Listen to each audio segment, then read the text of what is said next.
E aí, pessoal, vamos então começar nossa primeira aula do curso preparatório para a maratona de programação, aqui promovidos pelos alunos da UFAL, campus Arapiraca. Então, primeira pergunta: o que são maratonas de programação? Onde vivem, onde habitam, o que comem, o que bebem e como se preparar para elas? Então, um resumozinho simples aqui que eu tirei do site Background.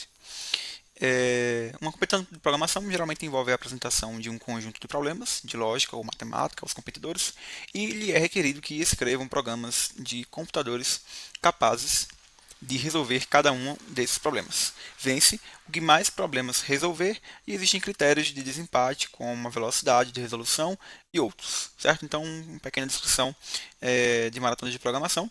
E aí a gente pode, né, expandir um pouco isso. Bem, competições desse tipo geralmente buscam te apresentar um problema em que você vai tentar resolvê-lo. E aí eles podem variar, sendo uma competição por equipe, uma competição individual, um, problemas demais ligados à linguagem, então assim, apenas uma linguagem de script, ou então um problema maior, como um hackathon que propõe que você desenvolva um sistema ou resolva algum problema, enfim, né? Mas já começando, né, quais são os tipos de maratona que a gente conhece mais? A mais famosa, obviamente, é a maratona da SBC, da Sociedade Brasileira de Computação, é, que ela inclusive é inspirada e ela funciona como uma fase eliminatória para as maratonas do ICPC, que é o International Collegiate Programming Contest. Ou seja, um órgão mundial, né, que busca organizar competições de alto nível com colegiais, com faculdades, universidades, e a SBC, a maratona da SBC funciona como uma eliminatória do ICPC. Da maratona da SBC nacional, você vai para a maratona é, do continente do sul-americano, né, da sul-americana, e daí você pode ir para o mundial, certo? Então, a mais famosa é essa da SBC, mas existem sites que a gente vai falar daqui a pouco que promovem essas maratonas até de uma maneira um pouco mais recorrente, financiado por empresas, então empresas podem financiar e lançar desafios. Então existem não só essa da SBC, mas existem outras maratonas também. É, e como eu falei também, hackathons, por exemplo, podem ser considerados maratonas de programação também, tá certo? Então, como é que funciona geralmente as competições? Então, geralmente você tem um time, às vezes composto só por uma pessoa, ou composto por mais de uma pessoa, em que ele vai ser apresentado a problemas que ele vai tentar resolver. Ou então um problema específico, né, que ele vai tentar resolver. Então, aqui puxando um pouco mais para o lado da SBC, nós temos equipes de três competidores, que só tem apenas um computador, né? É, e que eles vão ser apresentados a uma lista de problemas e eles vão ter um tempo para buscar resolver esses problemas, certo? E aí você observa que cada vez que eles acertam uma questão, eles recebem um balãozinho na cor da, da questão, né? Enfim. Mas enfim, outra coisa muito importante dessas competições é que a resolução, a correção, ela é feita na hora, né? Corrigida por juízes online, como a gente como é conhecido. Então esse juiz é uma resolução automática, automatizada, e você tem ali o ranqueamento para ver quem resolve primeiro. E existem critérios de desempate, como a gente comentou anteriormente, de quem resolveu em menor tempo, o tempo que demorou a solucionar, ou seja, tipo assim, quanto tempo de prova ele demorou para solucionar, né? Então quem resolve primeiro tem mais vantagem, digamos assim. É, também questão de quantas tentativas, então cada vez que você fica tentando, você vai tendo uma penalidade no ranking, né, na sua pontuação. Vai sendo penalizado. Então geralmente não é bom você ficar testando várias vezes a submissão, né? E aí outras coisas que a gente pode comentar é que, por exemplo, por ter três competidores, né, programando com o mesmo computador, então você tem que dividir tarefas e não dá para ficar todo mundo resolvendo o mesmo exercício, por exemplo. né? Então, geralmente é comum que cada um pegue um problema e vá tentando resolver e você vá distribuindo um pouco mais tarefas. Então, as competições, elas costumam trabalhar um pouco disso também. O trabalho em equipe e a capacidade de resolver os problemas sob pressão, né? Sobre alta pressão. Enfim, bem, e aí nós temos os famosos juízes online, em que a gente pode submeter os nossos problemas. Então, são sites que já têm problemas pré-definidos e que você pode ir testando, treinando seus conhecimentos para verificar, né, suas habilidades, enfim. E o que é importante saber também, né? O juiz online, como a gente comentou, é um robô que vai corrigir seu problema. Então, como é que o robô funciona? Ele tem uma entrada dada pelo quem criou a questão, né? Então, quem criou, quem fez o upload lá para o site, ele vai definir um conjunto de entradas de teste para esse problema. Então, ele descreveu lá o problema, definiu um conjunto de entradas que vão validar se o seu problema resolve, se o seu programa resolve o problema proposto, e o juiz online vai pegar essas entradas, enviar para o programa que você fez o upload lá, que você enviou, e vai verificar a saída do seu programa. Se a saída do seu programa corresponde à saída informada pelo juiz, né, por quem fez o upload, por quem criou a questão, é, se elas conferirem, vai sair como resultado ok. Se não conferirem, o resultado falhou. E essa conferência é ipsis literis, como o povo diz, né? Tem que ser a saída idêntica ao que o juiz, ao que o organizador, quem propôs a questão, definiu. Se não for, ele vai falhar, certo? Por isso que a gente tem que ter um pouco mais de cuidado em tratar tanto a entrada quanto a saída do programa, né? Especialmente a saída, porque a saída, às vezes você informou um espaço em branco a mais e o juiz online, o robô, não disse que falhou. Então tem que ter bastante cuidado com essas saídas, certo? E aí, repetindo, esses sites de juízes online são sites amplamente disponibilizados e que você pode, já tem problemas predefinidos, você pode ir testando suas habilidades, testando seus conhecimentos, testando como é que funciona esse sistema. Beleza, então, quais são as linguagens de programação mais utilizadas nessas maratonas, né? Em geral, as maratonas disponibilizam, permitem que você rode com uma grande possibilidade de linguagem de programação. Pascal, Kotlin, enfim, muitas, até JavaScript também, enfim. Hoje em dia é bastante amplo o leque de linguagens, mas as linguagens que o pessoal geralmente mais usa são C, C++, Java e Python. C, C++, disparadamente as mais utilizadas por computadores e a mais recomendada também. Java também recomendada, mas todo mundo sabe da questão da verbosidade que o Java tem, então o que você quer é economizar tempo, então acaba não sendo uma boa saída, mas ela funciona tão bem quanto C++, C, enfim. Python é uma linguagem que vem ganhando força, no entanto, por não ser compilada, né, C, C++ são linguagens compiladas, Java é compilado por mais que tenha um código, é, uma máquina virtual, mas enfim. Python é interpretado, então ele costuma ser mais lento. Então, questões que peguem um pouco mais no pé dessa questão de rapidez de execução, ou melhor, nem tanto rapidez, mas que tenham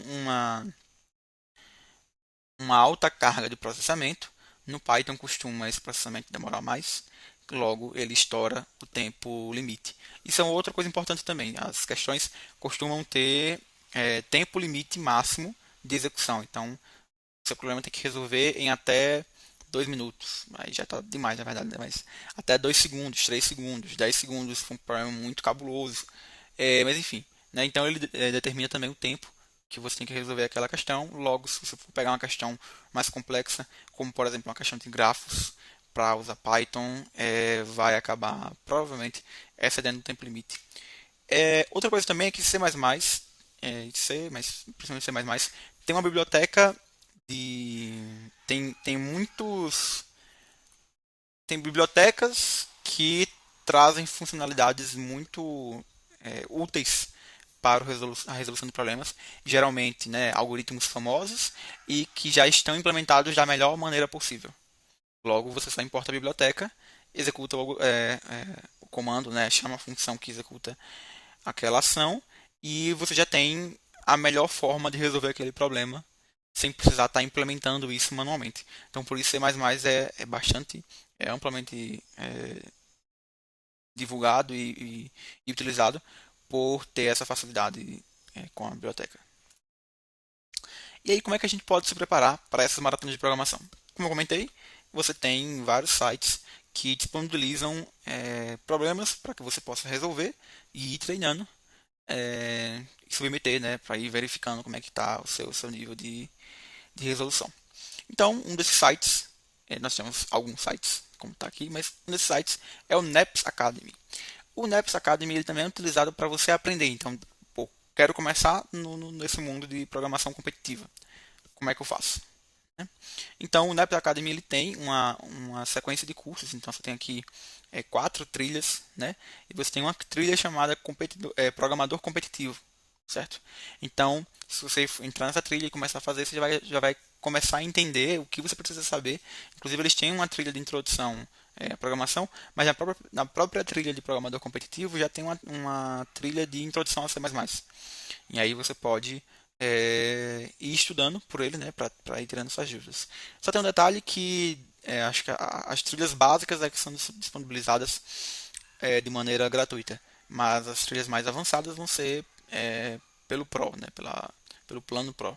Mas já é uma boa forma de começar se você não sabe nada. Então, NEPS Academy é uma ótima saída, um ótimo ponto de partida.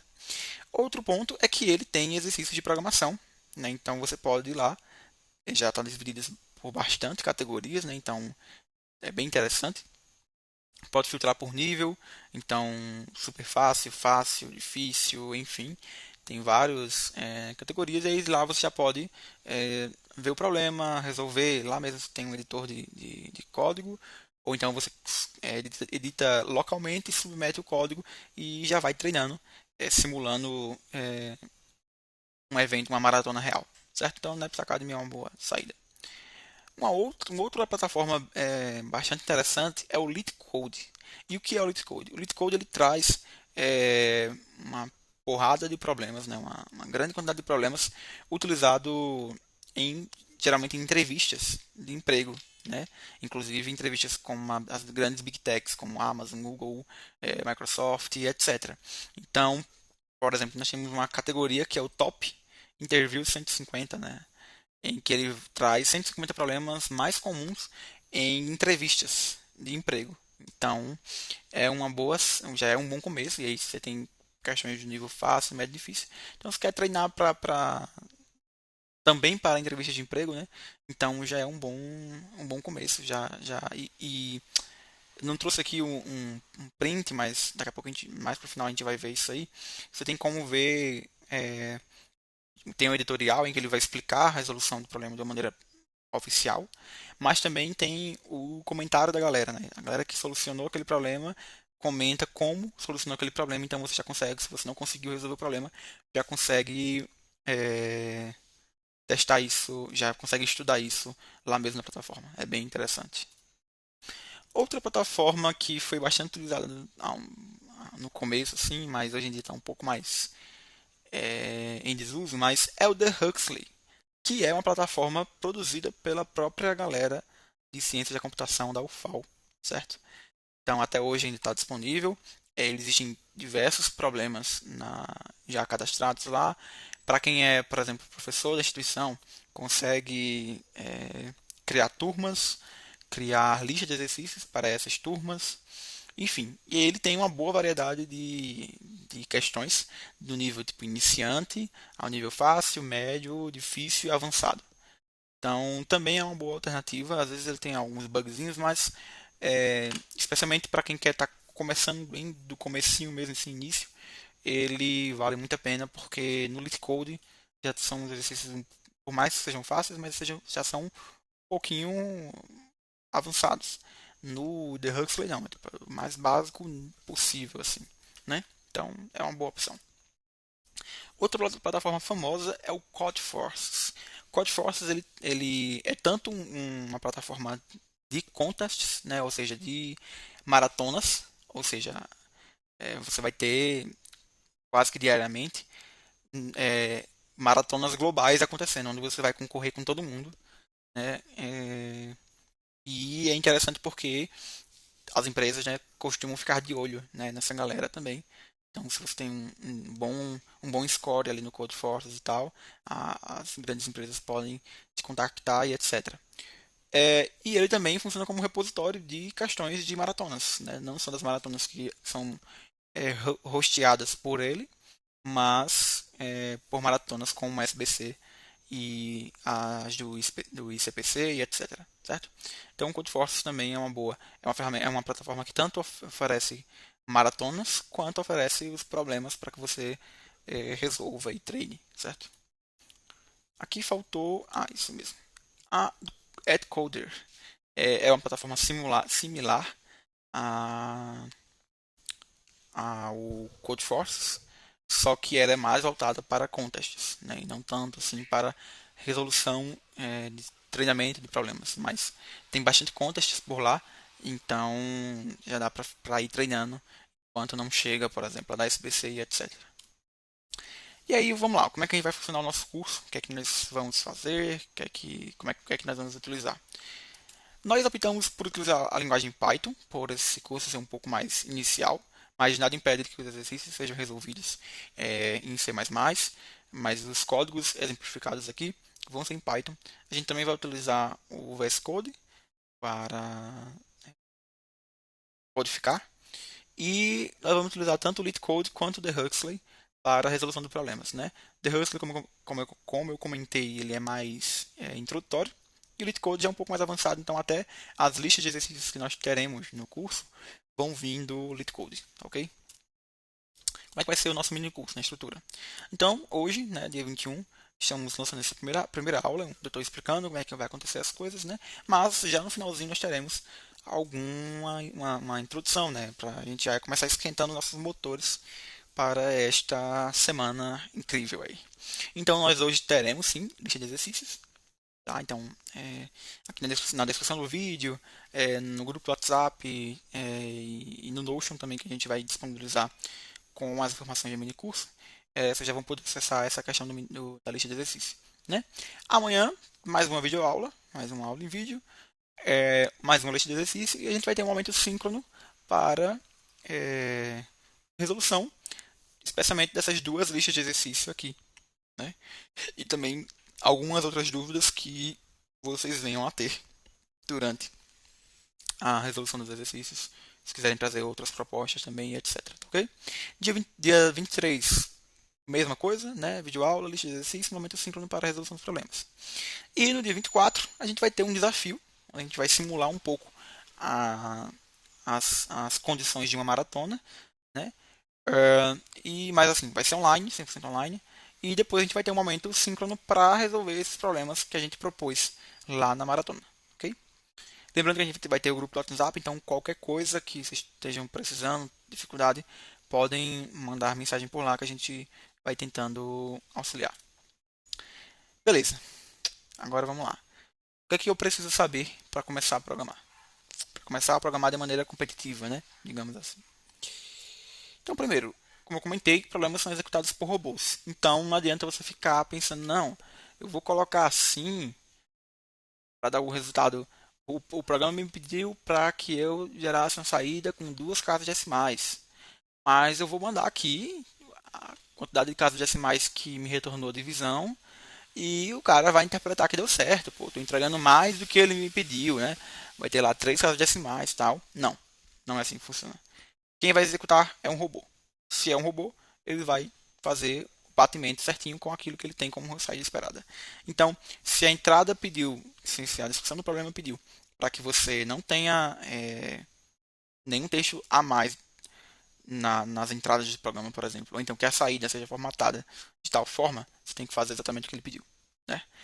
Complexidade de algoritmos. E aí a gente pode abrir o VS Code aqui para explicar um pouquinho sobre isso de complexidade. Então, o que é a complexidade de algoritmos? Né? Teste.py.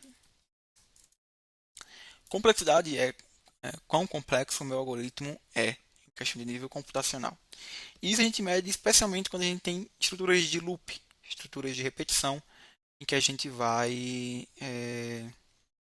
verificar quão complexo aquele algoritmo é. Então, no pior caso, ele vai demorar tanto tempo. E aí, essa quantidade de tempo, a gente não está medindo tempo milissegundos, segundo, sim, mas a gente usa uma notação chamada n, né? Que é dado a entrada, enfim, aí a gente vai, dado a quantidade de entrada, entrada n, quanto tempo ele vai processar em relação a n. Vamos ver um pouco melhor aqui. Digamos que você tem um cara que ele vai receber uma entrada, né? Uma entrada aqui, um número inteiro, sei lá, put, e aí eu preciso fazer uma repetição nesse input, certo? Sei lá, printando esse número aí, x. Como é que eu faço, avalio a complexidade do meu algoritmo? Cada linha de atribuição, operação, entrada, saída, a gente considera como um. E na verdade, no cálculo final, a gente vai desconsiderar. Aí eu vou explicar melhorzinho daqui a pouco. Mas vamos lá. Esse cara aqui é um, certo? E concorda comigo que essa estrutura, esse bloco de código aqui, ele vai ser repetido n vezes? Então ele está totalmente em dependência do número n, né? Que foi o total da minha entrada, o que a minha entrada enviou. Okay?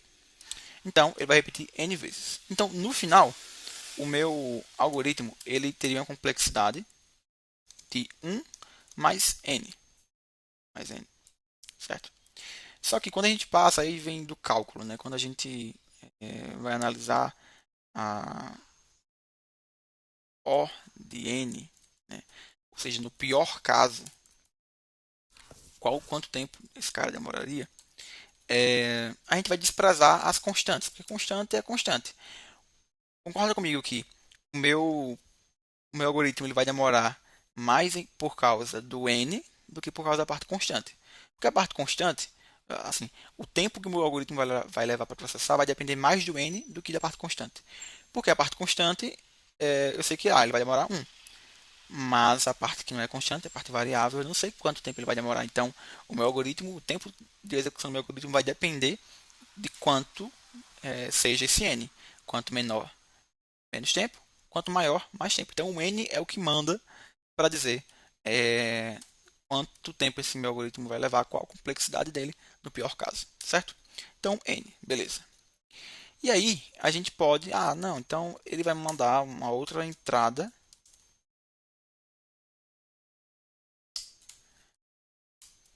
m. E aí eu vou precisar fazer um for também em relação a esse m, esse n, m.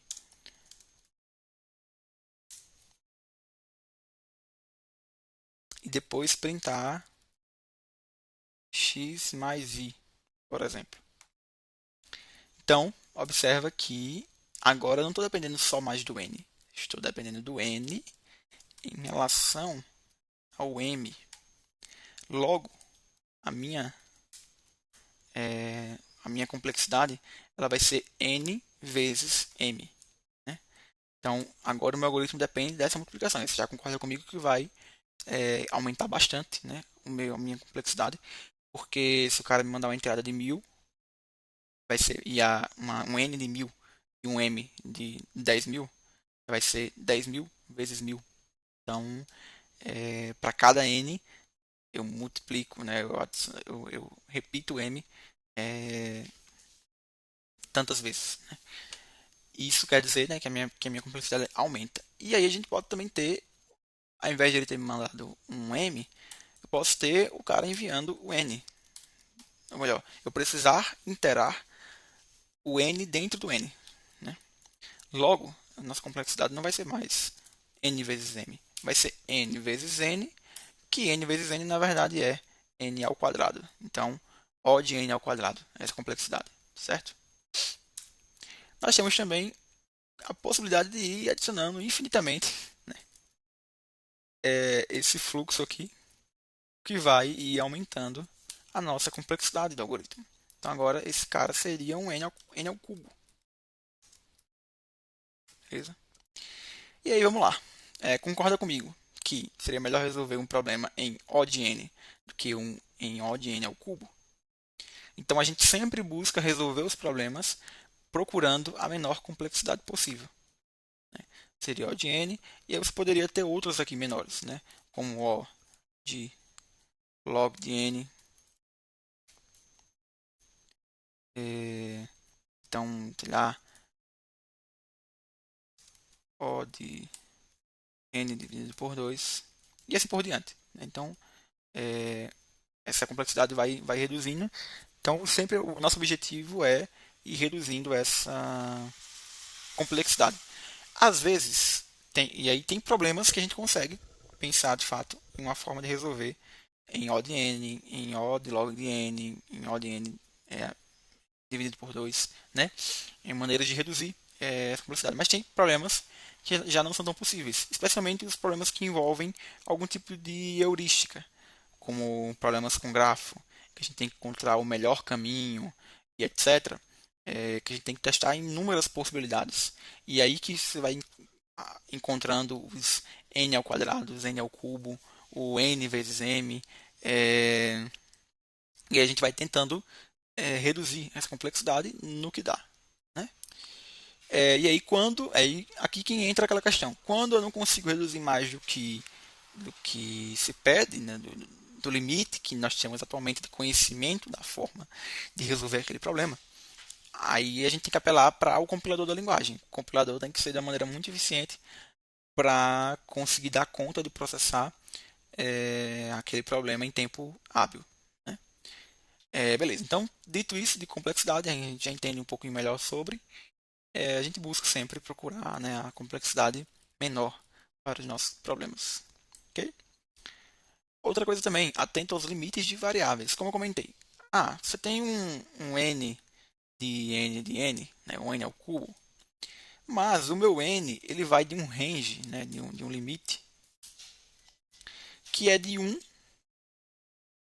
n é maior ou igual a 1, até 100. Pô, por mais que seja um n ao cubo, o meu n só vai até 100. Então, no máximo, eu vou ter 100 vezes 100 vezes 100. Então, a minha complexidade não é tão alta. Mas se esse cara fosse até 100 mil, por exemplo, né? Geralmente os programas botam 10 elevado a sexta, 10 elevado a sétima, 10 elevado a quinta, enfim. Aí o meu n começa a se complicar, né? A complexidade. Então, se eu olho para um algoritmo que ele diz que o n é até 100, né? Que é a variável que eu dependo ali na minha execução, é até 100, então eu não tenho tanto essa preocupação com os meus loops alinhados, né, na minha execução. Agora, se ele é até 10 a sexta, por exemplo, aí a gente tem que tomar cuidado, né, com esses limites. Então, às vezes a gente fica, né, com aquela questão, não, vou pegar, tentar resolver com a menor complexidade possível e tal, não aceito menos que O de n, mas quando você vai ver o problema, tipo, dane-se, ele só vai até 100, então você não tem que ficar tão encucado com isso, né. Então é uma coisa que a gente pode observar também, para que a gente não fique perdendo tempo observando coisas desnecessárias, né? Mas vamos lá, isso aqui está muito básico, muito superficial. É hora da gente praticar. Melhor mostrar pondo a mão na massa. Então eu trouxe aqui 3 problemas, certo? Inclusive todos os slides já vai ter o link para esses 3 problemas. Foram 2 problemas do The Huxley e mais um do LeetCode, para a gente ir aprendendo a executar. Até porque a lista de exercícios vai ser no LeetCode. Então tem algumas coisas que a gente precisa observar, certo? Então vamos lá para o nosso primeiro probleminha no The Huxley. Vamos apresentar aqui a descrição do problema. Já dei spoiler ali da resolução. Então, escreva um programa em C. Aqui, The Huxley ele era utilizado bastante por professores, né? Então, eles criavam questões voltadas para provas dos alunos, etc. Então, acaba que vai ter, às vezes, uma restriçãozinha dessa, mas você não é obrigado a escrever o problema em C, né? Quando está aqui no The Huxley. Beleza, então escreva um programa que o usuário entre com 2 ângulos inteiros de um triângulo e o programa calcule o terceiro ângulo de um triângulo. Lembrando que um triângulo ele tem 180 graus de ângulo interno. Então ele vai me dar um ângulo, outro ângulo, vou achar o terceiro, é só eu somar os dois ângulos e subtrair de 180. Então é uma maneira simples, é uma questão, uma pergunta simples até de resolver, né? Mas aí a gente vai observar principalmente essa questão de entrada e saída. Observe que a saída, valor decimal com 6 casas decimais. Então ele precisa ter 6 casas decimais. E aqui na descrição ele não fala, mas a saída precisa ter um formatado dessa forma. Um 3 com um O, que não é um símbolozinho mesmo de primeiro, segundo, terceiro, né? Ângulo sem acento, igual junto, não é separado, seguido do ângulo formatado em 6 casas decimais. Certinho? Então vamos ver como é que a gente resolve esse problema. Né? Vou criar aqui. Não, vou deixar aqui. Vou criar um arquivo chamado triângulo.py. E aqui só uma observação. Né? Aqui a gente pode. Tem a descrição do problema. Aqui a gente vai enviar a nossa resposta. Que a gente pode escrever aqui mesmo. Ou então a gente pode escrever no nosso código em si. E depois fazer o upload, né? Desse arquivo. Aqui vai ter as submissões que você tentou executar. O oráculo ele tenta. Ele vai encontrar a resposta para a minha entrada. O oráculo executa o código de 5 usuários com uma pontuação para resolver um problema. Então, caso você fique tentando, né, é, simular entradas para verificar qual seria a saída, então ele pode te ajudar nisso. E aqui as estatísticas, né? Então, quantas pessoas resolveram aquele problema, né? 62 responderam em C, porque, venhamos e convenhamos, tinham lá na orientação da pergunta. 49 responderam corretamente, né? 38 tiveram a resposta errada, erro de execução 7%, 6% tempo limite excedido. Caramba, a galera demorou bastante para. Enfim. Então, tem alguns dados aqui interessantes, né, da questão. Mas vamos. Aqui você tem os exemplos de entrada, né, que a gente pode copiar e ir simulando, né, os exemplos de teste para verificar a nossa questão. Então vamos lá. Vou primeiro criar uma variável chamada ângulo 1, onde ela vai ser do tipo float. E eu vou receber ela. Vamos criar uma segunda variável chamada ângulo 2. Ela vai ser do tipo float. E eu vou receber ela como input. Ok? Agora a gente pode fazer já o cálculo, né, do nosso ângulo 3, tendo em vista que a gente tem os dois ângulos anteriores. Então, 180 menos o meu ângulo 1 mais o ângulo 2. E agora a gente pode printar. Aí printar que a gente vai ter aquela nossa observaçãozinha, né? A gente vai ter que ficar de olho na saída que ele espera. Então aqui, bem lembrado, percebe que a minha entrada, melhor, seria observado na saída, né? Se aqui na saída ele estivesse dizendo, tipo, ou então no formato da entrada, né? Ele estivesse dizendo, não, exiba uma entrada, um texto ao receber a entrada dizendo, escreva o número 1, ou digite o ângulo 1, digite o ângulo 2. E ele seria representado aqui na saída, né? E depois mostraria a saída, o resultado do processamento. Se ele me pedisse que eu imprimisse algo nessa hora de eu pedir a entrada, ele teria dito na questão. A gente conseguiria observar aqui na saída. Mas ele não pediu. Ele só pediu para que você recebesse dois números. Não é para dizer nada, não é para dizer digite tal número. Não, não é para dizer. Só passou o input e você vai receber o valor, né? E agora a gente vai lá na saída e a gente tem que formatar esse texto, né? Então, de início a gente vai copiar aqui o texto que ele pediu, né? E bem, aqui a gente pode fazer de várias formas. No Python a gente tem algumas formas aí para formatar esse texto. Mas eu vou utilizar a string formatada com printf ali. E a gente pode utilizar o ângulo 3 e dizer que a gente vai precisar de 6 casas decimais. Tá certo? Alright. A gente vai agora, deixa eu limpar meu terminal aqui. Vou executar esse carinha, ele está já me pedindo aqui a entrada. Eu jogo ela aqui, dou Enter. E agora a gente tem corretamente terceiro ângulo, 55 e 6 casas decimais. Vamos deixar com a próxima entrada.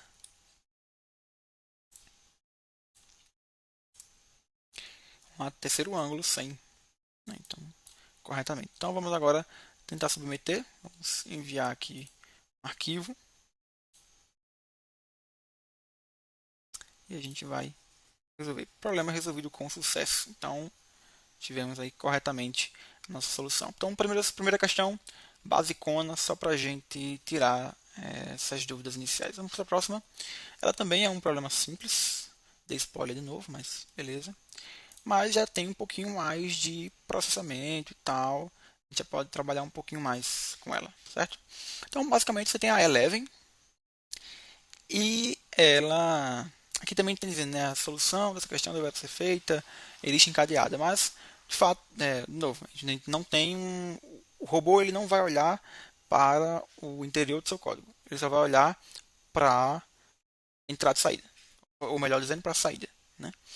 Então, dane-se com o que você usou dentro. Você pode ter previsto todas as saídas, as entradas e saídas que o cara ia te passar e fazer um if else gigante lá para cada vez que fosse um tipo de entrada printar para o robô. Mas se tiver tudo certo, ele vai considerar como que seu código passou e o seu código é o melhor código do mundo, beleza? Então desconsiderem quando tiverem essas orientações. Então, beleza. Formato de entrada, então, a Eleven, ela quer saber quantos amigos dela têm uma determinada idade. O nome desses caras, né? E aí a gente vai receber uma quantidade de amigos, quantos amigos ela tem, e aí uma sequência de que linhas em que vai ter o nome separado por um espaço e a idade daquele amigo da Eleven, certo? E no final ainda vai vir mais uma linha, que é a linha S, a variável S, que é o nome do amigo, ou melhor, essa é a idade de interesse de pesquisa. Então eu quero saber quantos amigos tem tal idade, né? A idade S, beleza? Aqui o formato de saída. Quando eu terminar de processar, eu vou ter que retornar uma lista de nomes dos amigos da Eleven, separados por espaço. Bem, é isso, né? Uma lista nesse formato aqui. E quando, caso ela não tenha nenhum amigo com essa idade, vai retornar uma mensagem: Eleven não tem amigos com essa idade, ok? Então, vamos começar aqui. Amigos.py. Então, beleza. Primeiro eu vou receber um cara N, um cara Q, né? Do tipo inteiro.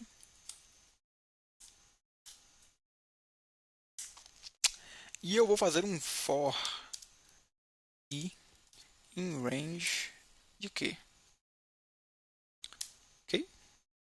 E eu vou receber o nome, uma idade ali no input. Aqui uma questão, né? Como é que a gente faz isso em Python, né? A gente vai utilizar a biblioteca split para poder separar já aqui na hora da entrada. Então a biblioteca split ela separa por padrão a entrada pelos campos em branco, mas eu poderia passar aqui um separador também. Se fosse espaço vazio, ela iria separar cada letra da palavra, da string. Se fosse dois pontos, ela ia procurar dois pontos e separar. E caso ela não encontrasse dois pontos, ela ia retornar uma lista com uma única posição, que é a palavra inteira, que é a string inteira, né? Então, beleza, aqui a gente quer pelo espaço em branco mesmo. Eu já vou converter essa idade para inteiro, porque a gente vai precisar para ficar mais fácil de comparar, né? Beleza, daqui a pouco a gente faz um processamento e por fim ela vai receber uma entrada S, foi chamada de idade S. E a gente pode. A gente vai receber nessa entrada int input. Beleza. Ok. É, e aí vamos lá. Como é que a gente vai armazenar esse nome e essa idade? Como é que a gente vai utilizar para fazer esse processamento? Existem várias maneiras, né? Mas eu vou usar uma maneira um pouco mais cômoda aqui do Python, que a gente vai criar um dicionário, é, onde o índice desse dicionário vai ser a idade. E o valor do dicionário, né, vai ser os nomes concatenados com um espaço em branco, ok? Então, primeiro eu vou criar um dicionário chamado amigos. Tem vários amigos, beleza. E aí, o dicionário tem essa peculiaridade, né, de quando ele não é, A gente vai precisar verificar se esse cara existe ou não no dicionário. E aí eu já me explico.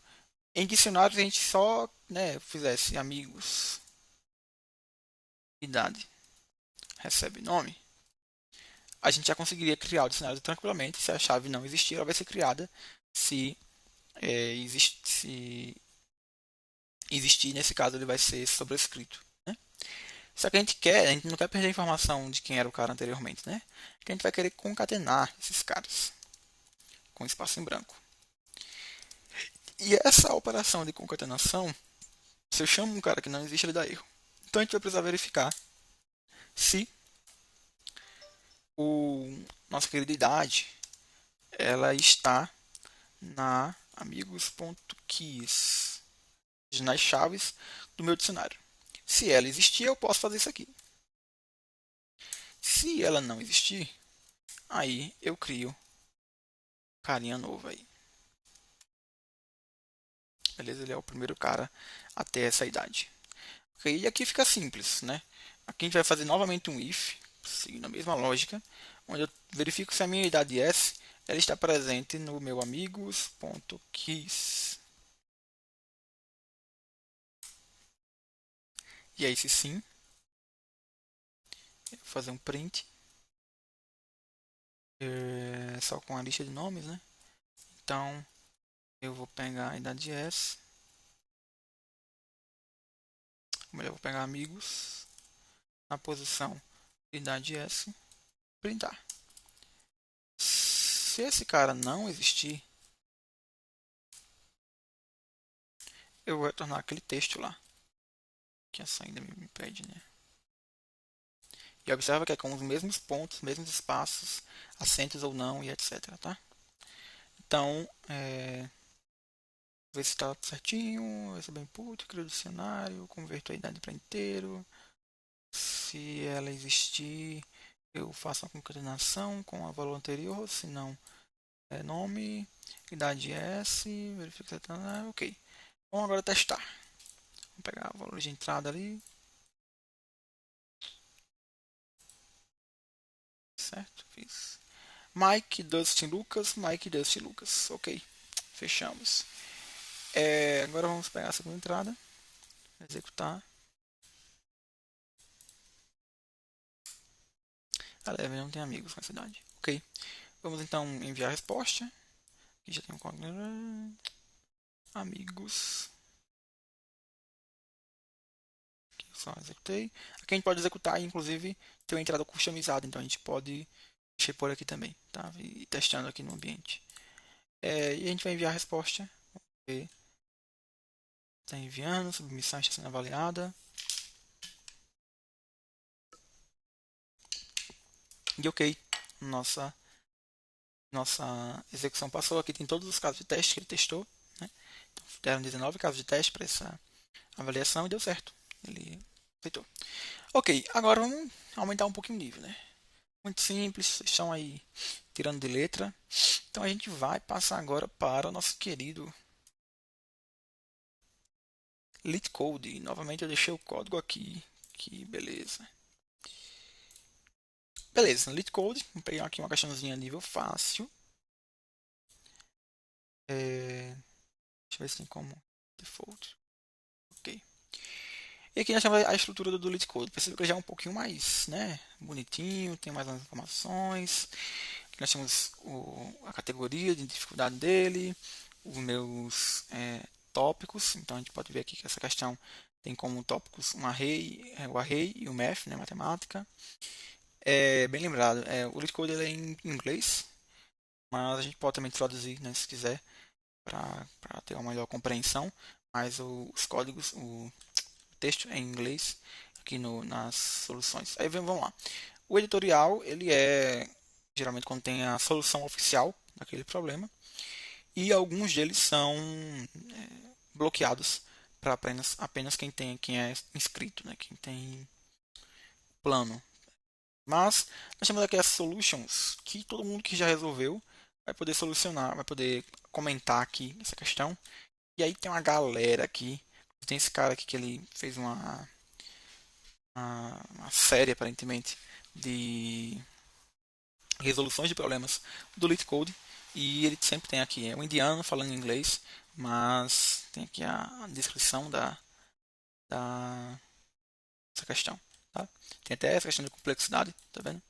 Inclusive, falando nisso, vamos analisar a complexidade das nossas questões aqui, né? Temos a triângulo, que a gente faz uma atribuição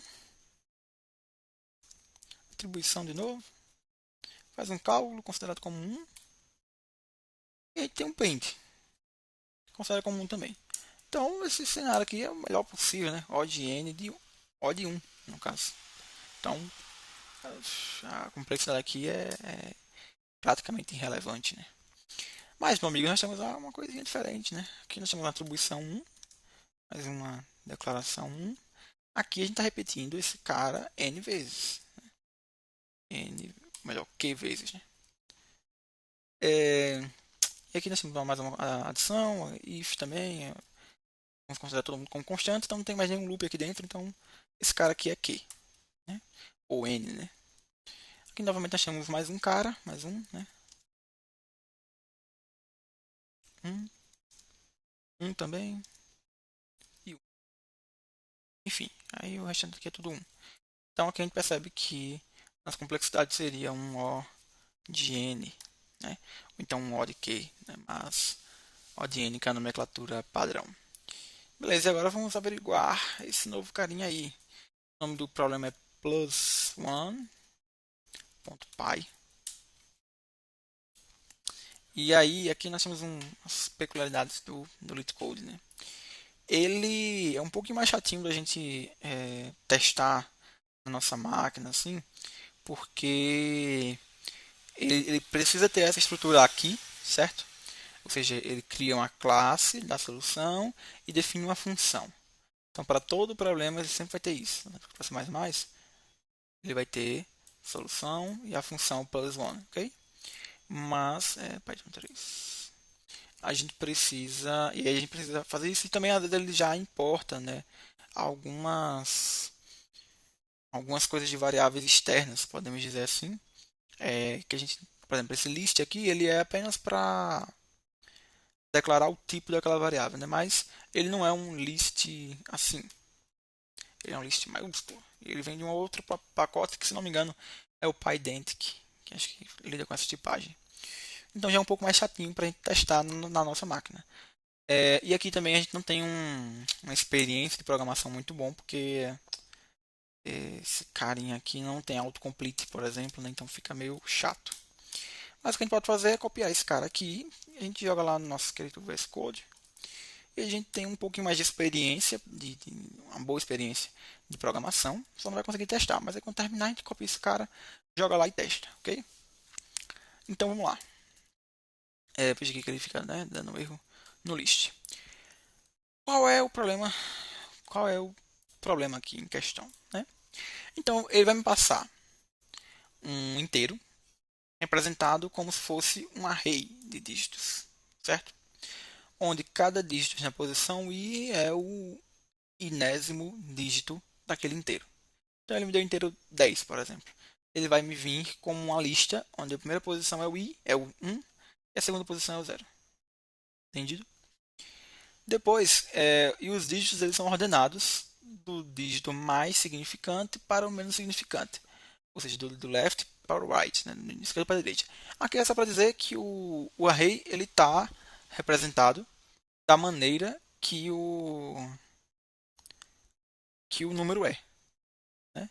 Então, o dígito menos significante em um número é o último dígito. E o mais significante é o primeiro. Então, ele só, né, da mesma forma que o número como se ele fosse uma string, por exemplo, ele está ali replicado no array, nas mesmas posições. Ok? É, aí os dígitos são ordenados, né? E o maior inteiro não contém qualquer dígito zero, né? Vamos lá. Qual é o problema? Ele quer que você incremente o último dígito, o inteiro mais significante, em um e retorne o resultado na mesma forma de array de dígitos. Então ele quer que você pegue o inteiro, some um nele e retorna esse cara. Só que a diferença é que o inteiro ele vem como um array e o retorno precisa ser o mesmo array. Ok? Então como é que a gente resolve isso? Tem várias formas. Poderia converter esse array para número, aí a gente é, soma mais um nele e depois é, converte de novo para array e retorna. Ok? Mas aí tem umas maneiras interessantes, porque se a gente observar, é, eu posso. Qual é as nuances, né? Vamos tentar resolver de outra forma que não seja essa conversão de array. É, o único caso que eu tenho que me preocupar é quando esse cara aqui ele excede o valor de um dígito, de uma unidade. Ou seja, quando ele é 9 e eu vou adicionar um nele e ele gera o valor 10, em que ele ficaria com 0 e passaria o 1 para o seu carinha do lado, né?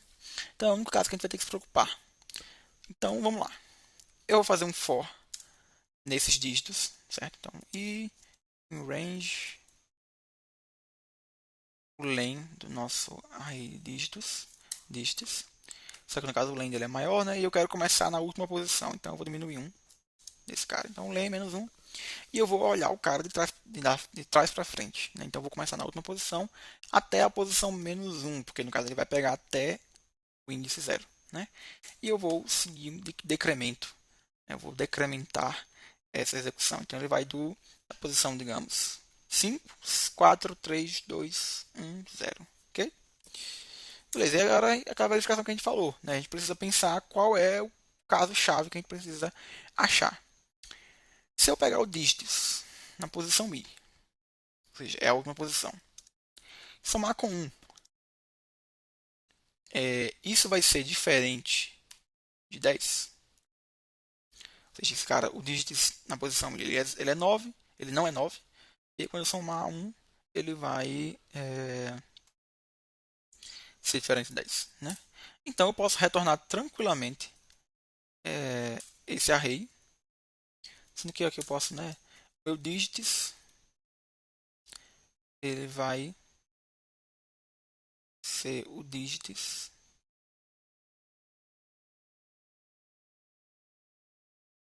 ou melhor, eu posso só utilizar o mais um ali. A posição i do meu array ele vai receber 1. Okay? Eu retorno meu digits. Show de bola. Mas aí, caso ele seja diferente, observe que o retorno ele vai eliminar o meu for, né? Se for diferente, ele vai continuar. Se ele continuar, é sinal que essa posição, o digits na posição i, é igual, a 9, né?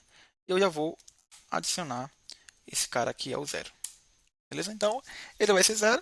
Na próxima, e aí o meu um ele não vai parar a execução aqui. Então, é, ele vai adicionar, ele vai tornar o último dígito como zero, né? E o um ele vai passar para o próximo, porque a gente vai decrementar, né? Então a gente vai para a penúltima posição, né? Mas eu preciso achar quando o i, né, ele for zero. Se o i for igual a zero, então aqui a gente tem um problema que não é um problema, né? Mas a gente precisa parar a execução aqui de outra forma. A gente precisa adicionar um, olha, o array de um, né? A gente vai concatenar com o meu digits. Já foi feito até agora. Aí, explicando isso aqui, vamos pensar no problema concreto aqui, certo? Esse problema do 9. Então, eu estou na posição, o i aqui começa com 1, certo? Então, estou pegando essa posição aqui. Ou melhor, vamos olhar eu estou na posição 0. Okay? Posição 0, peguei esse cara, adicionei 1, ele vai se tornar 10. Então, eu vou lá, a minha última posição, eu jogo um 0. Mas aí, esse meu i também é a posição 0, né? Que eu estava aqui na posição 0. Então, eu não vou ter mais ninguém aqui do lado para olhar. Eu não teria ninguém aqui do lado para olhar. Então, eu preciso é, adicionar, né, concatenar com um para que ele fique bonitinho. Né, para que ele fique no formato esperado. Senão, a gente ia preencher todo mundo com 0 e não ia ter o 1 na frente. Seria uma resposta errada. Ok, então eu acho que é isso. A gente já atende aqui ao que é previsto. Para a gente testar, a gente vai jogar aqui no escrito test case, test result, run, run. Aí, ela aceitou os 3 casos de teste aqui, certo? É, e aqui, inclusive, a gente pode alterar, né, e adicionar mais casos de teste para a gente testar. Então é isso, galera. A gente terminou os nossos 3 exercícios propostos para essa aula, certo? E aí nós temos uma lista de exercício, já um pouquinho mais interessante no LeetCode. E aí eu peço que vocês respondam, certo? E aí como é que a gente vai considerar a nossa frequência nesse curso? Para a gente vocês terem esse curso dado como completo, né, como concluído, a gente vai pedir que vocês resolvam pelo menos metade dessas listas de exercício, né? Então, pelo menos 50% da execução. Então, é, a gente vai ter 3 listas de exercício. Então, se você resolver 2, você vai ter o curso como concluído, ok? Então é isso. Qualquer dúvida podem chamar, grupo do WhatsApp, comentários, está aí meu e-mail também. E é isso. Valeu.